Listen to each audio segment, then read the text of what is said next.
दुनिया का सबसे बेकार इन्वेस्टमेंट पता है क्या है? दुनिया का सबसे बेकार इन्वेस्टमेंट जो इंश्योरेंस के नाम पर आपको पैसा लेकर के ये बताया जाता है आपसे कि आपके पैसे इतने बढ़ जाएंगे साहब।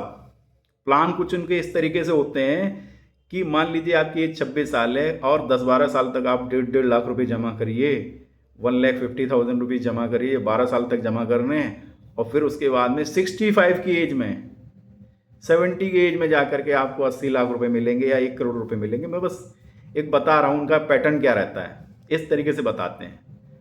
ये सबसे बेकार इन्वेस्टमेंट है।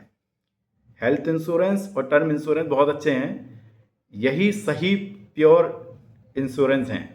बाकी ये जो पैसे बढ़ाने वाले जो इंश्योरेंस होते हैं ना, असल में वो इंश्योरेंस एजेंट का होता है, कंपनी का होता है, आपका नहीं होता। आपका केवल पैसा होता है। ये एफडी से भी खराब इन्वेस्टमेंट है, कुछ प्लान को छोड़ दिया जाए तो। एफडी में कम से कम आपका विड्रॉल करेंगे, सरेंडर करेंगे, आप उसको एफडी को ब्रेक करेंगे तो कम से कम आपका प्रिंसिपल वापस मिल जाएगा, है ना? प्रिंसिपल वापस मिल जाएगा। इसमें तो प्रिंसिपल भी वापस नहीं मिलता सरेंडर करने पर, मैक्सिमम केस में।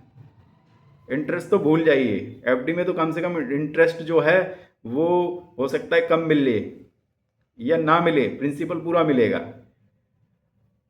अगर उसके बदले में अगर साल दर साल अगर आप गोल्ड कॉइन या ऐसा गोल्ड लेते हैं जो ज्वेलरी फॉर्म में नहीं है और 12-13 साल तक आप इकट्ठा करेंगे तो आपका भी वो 65 की एज में, 70 की एज में उससे ज़्यादा रिटर्न लेके आएगा। तो ये, लेकिन आपको ये बताते ऐसे हैं कि जैसे लगेगा कि इन्होंने पता नहीं कौन सा अलादीन का चिराग दे दिया। स्प्लेंडर बाइक से आते हैं मैक्सिमम ये लोग। बहुत अच्छे हो गए तो भाई मारुति सुजुकी से आ जाएंगे। अरे जब आपके पास में इतना अलादीन का चिराग है तो भाई आपके पास में BMW और मर्सिडीज होनी चाहिए ना। बहुत कम लोगों के पास में होगी, होगी भी तो।